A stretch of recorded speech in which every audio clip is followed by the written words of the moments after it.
আবরার, আজান হচ্ছে, যাও জামাতের সাথে নামাজটা আদায় করে আসো। হ্যাঁ, বাসায় গিয়ে পড়ি। আমি যদি ছেলে হতাম, আমি কখনো জামাতের সাথে নামাজ আদায় করাটা বাদ দিতাম না। জানো, জামাতের সাথে নামাজ আদায় করাটা একাকী নামাজ আদায় করার চেয়ে 27 গুণ বেশি সওয়াব।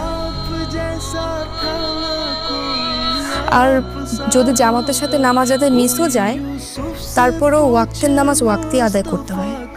যাও, অজুরত অবস্থায় আবরারের চেহারার মাঝে একটা নুরানি সৌন্দর্য ফুটে উঠেছে। হে আল্লাহ, আপনি এই ছেলেকে একদম পুরোপুরি ভালো করে দিন। ওকে একদম এমন মানুষ করে দিন যাতে দুনিয়াতেও ওকে সবাই ভালোবাসে, আবার পরকালেও ও যেন শান্তি পায়।